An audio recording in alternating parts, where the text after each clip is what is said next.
Hello friends, welcome to my YouTube channel. आज के इस वीडियो में हम HPSC assistant professor exam Hindi के मॉक टेस्ट के प्रश्नों को देखेंगे। तो आइए बिना किसी विलंब के वीडियो स्टार्ट करते हैं। पहला प्रश्न है, ओज और कांति गुणों से युक्त रीति इनमें से कौन सी है? सही उत्तर है गौड़ी। अगला प्रश्न, पांचाली रीति में गुण होते हैं? सही उत्तर है माधुर्य और सौकुमार्य। अगला प्रश्न, पांचाली रीति का एक अन्य नाम है?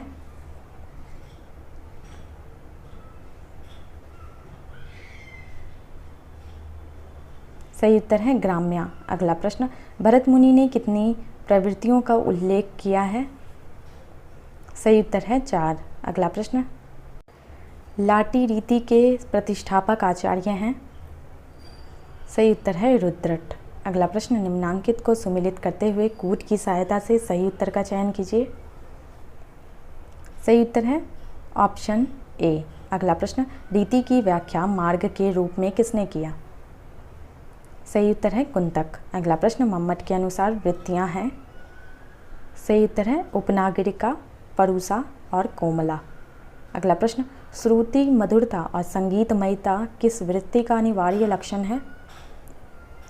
सही उत्तर है उपनागरिका। अगला प्रश्न, परुसा वृत्ति का एक अन्य नाम है?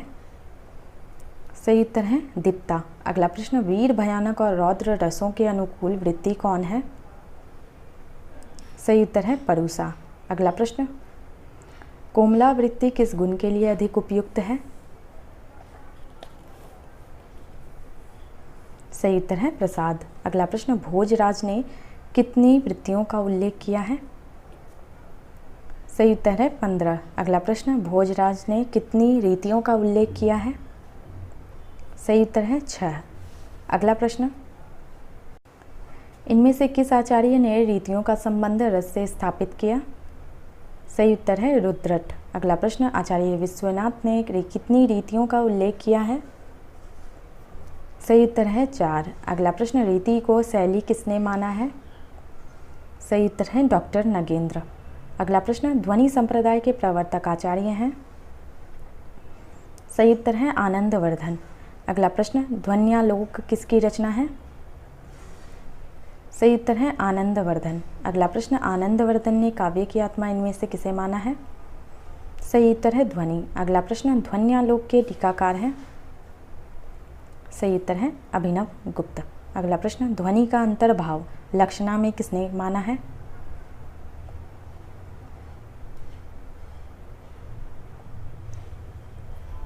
सही उत्तर है मुकुल भट्ट। अगला प्रश्न, ध्वनि के कितने भेद हैं? सही उत्तर है 3। अगला प्रश्न, आचार्य मम्मट ने उच्च कोटि का काव्य किसे माना है?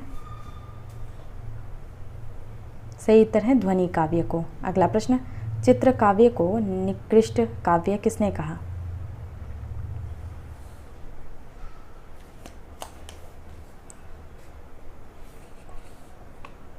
सही उत्तर है आनंदवर्धन। अगला प्रश्न, आचार्य भोजराज ने जिस शक्ति को ध्वनि से अभिन्न माना है?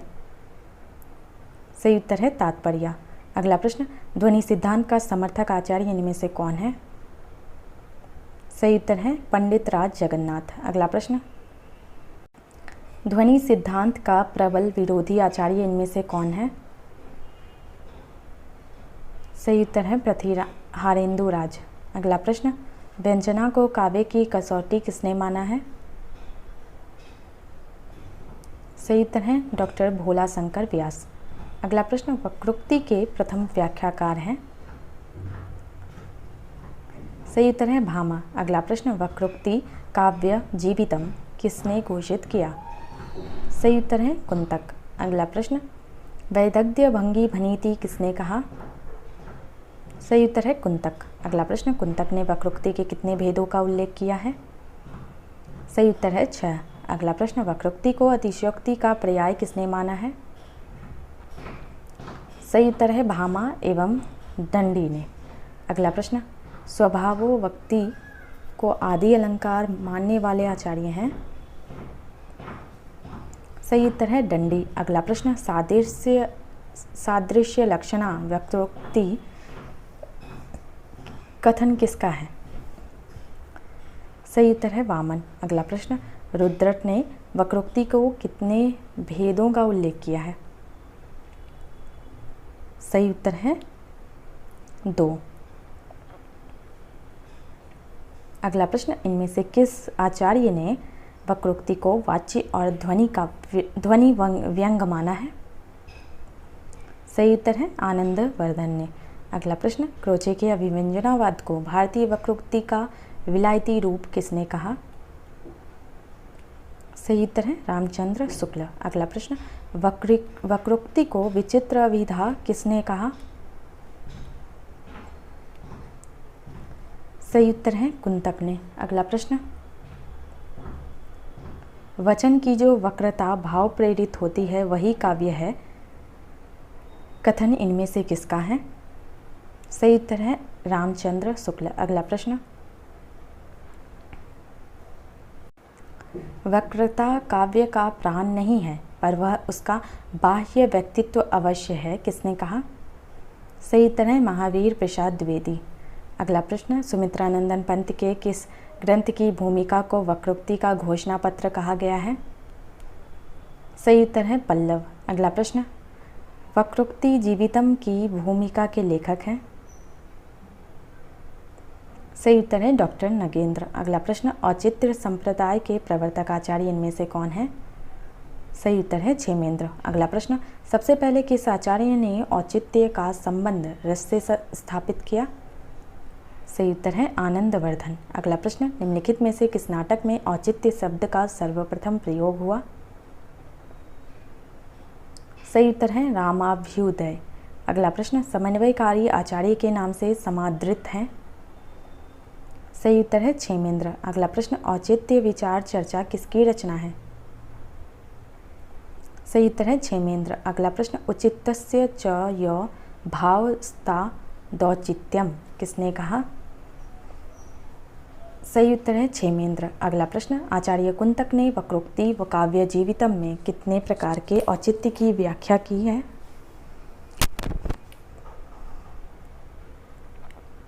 सही उत्तर है 2।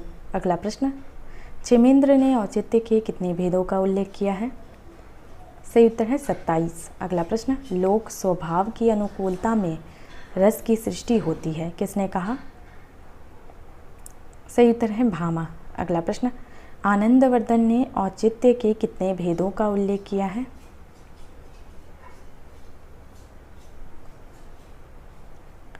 सही उत्तर है 6। अगला प्रश्न, औचित्य को काव्य का जीवन या प्राण मानना उचित नहीं है, किसने कहा? सही उत्तर है विश्वनाथ। अगला प्रश्न, औचित्य को काव्य का एकमात्र तत्व स्वीकार किया गया?